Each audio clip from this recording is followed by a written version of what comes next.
Hello students, आइए तो देखिए हमारे पास एक सवाल इस तरह से दिया हुआ है। एक घड़ी की मिनट की सुई जिसकी लंबाई 14 सेंटीमीटर है, इस सुई द्वारा 5 मिनट में रचित क्षेत्रफल ज्ञात कीजिए। तो देखिए हम इस सवाल को किस तरह से लगाएंगे। देखिए जो घड़ी है वो एक वृत्त की तरह काम करेगी।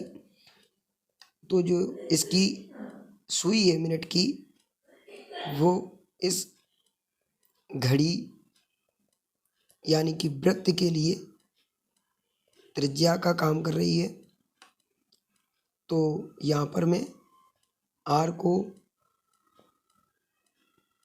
5 सेंटीमीटर यानी कि 14 सेंटीमीटर ले लेता हूँ।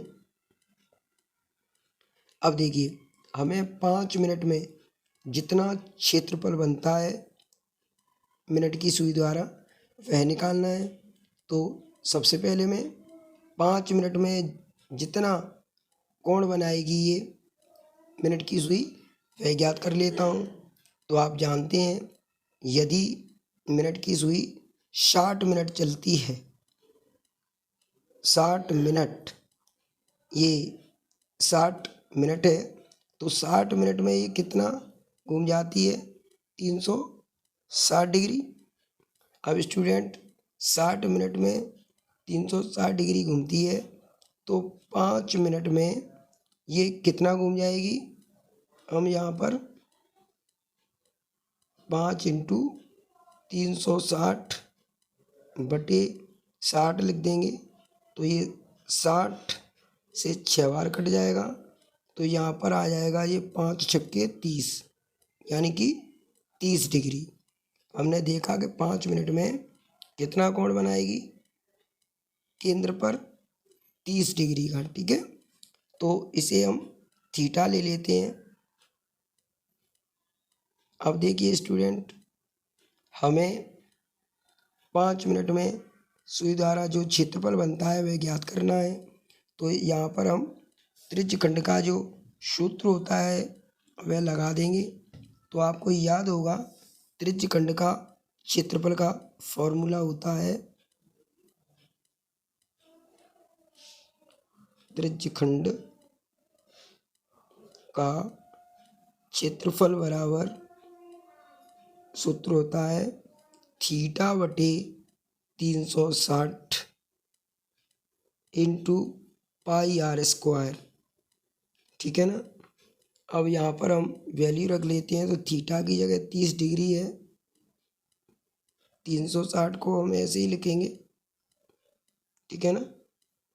पाई का मान 22/7 और आर का मान 14 है।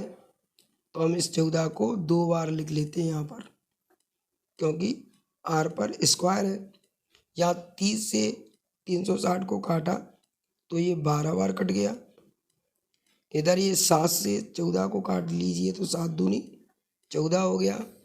अब देखिए हम देख सकते हैं कि यहाँ 2 से 12 को काटा जा सकता है, 2 छक्के 12। अब अगर हम देखें तो 2 से 2 तिया 6 हो जाएगा और 2 सत्ते 14 हुआ। आगे स्टूडेंट आप देख सकते हैं कि अब हम 3 से ना तो 22 को ना ही 7 को काट सकते हैं। तो अब हम यहाँ 22 का 7 से गुणा कर देंगे, जो 22 सत्ते 154 आ जाएगा। और बट्टे में जो 3 है उसे हम ऐसा ही लिख देंगे। तो आप देख सकते हो यहाँ पर हमारे पास त्रिज्यखंड का क्षेत्रफल आ जाएगा 154/3 वर्ग सेंटीमीटर, ठीक है। तो यही सवाल का उत्तर होगा। अब आइए हम आपको एक अगला सवाल समझाते हैं। तो देखिए एक सवाल हमारे पास इस तरह से दिया हुआ है, एक वृत्त के चतुर्थांश का क्षेत्रफल ज्ञात कीजिए जिसकी परिधि 22 सेंटीमीटर है।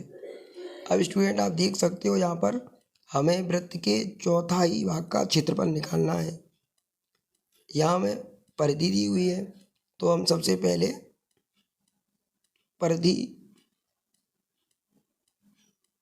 ले लेते हैं जो हमें 22 सेंटीमीटर दे रखी है। अब यहाँ हम देख सकते हैं कि परिधि का जो सूत्र होता है हमारे पास 2πr होता है। वृत्त की परिधि यानी कि सरकमफेरेंस ऑफ सर्कल 2πr होती है। तो हमने यहाँ पर 22 ये सेंटीमीटर लिखना, आप ये 2πr मैंने परिधि की जगह रखा। अब स्टूडेंट आप देख सकते हो यहाँ 2 से 22 को काटें तो ये 11 बार कट रहा है, या पाई का अगर मान रख दिया जाए तो 22/7 होता है।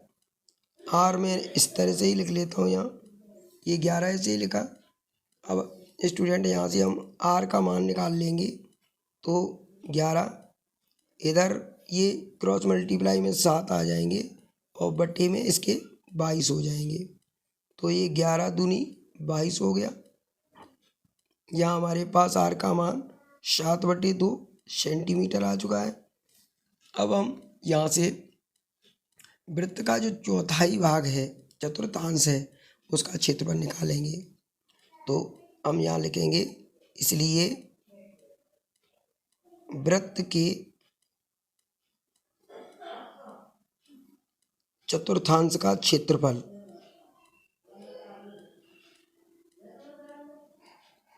चतुर्थांश का क्षेत्रफल तो देखिए, यानी चौथाई हिस्से का हमें अगर क्षेत्रफल निकालना है तो हम वृत्त के क्षेत्रफल में 4 का भाग देंगे। तो मैं यहाँ पर 1/4 इंटू में πr स्क्वायर लिख देता हूँ। देखिए πr स्क्वायर एक पूरे वृत्त का क्षेत्रफल होता है। जब पूरे वृत्त के क्षेत्रफल में हम 4 का भाग करेंगे तो वृत्त का जो चौथाई भाग होगा उसका क्षेत्रफल निकल के आ जाएगा।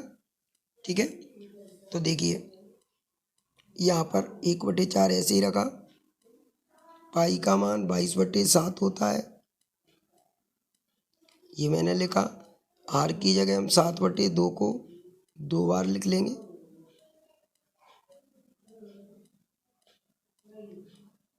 यहाँ स्टूडेंट देख सकते हो आप कि हम 2 से 22 को काट लें 11 बार, और ये 7 से एक 7 कट जाएगा। अब हमारे पास आप देख सकते हो ऊपर 11 7 बचे हुए हैं, तो 11 का 7 से मल्टीप्लाई करें तो 11 7 77 हो जाएगा, और नीचे 4 और 2 बचे हैं तो 4 दूनी 8 आ जाएगा।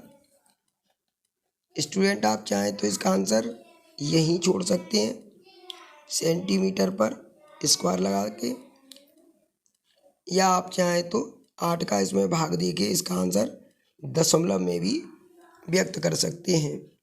तो उम्मीद है आपको ये दोनों सवाल अच्छे से समझ में आ गए होंगे। नमस्कार।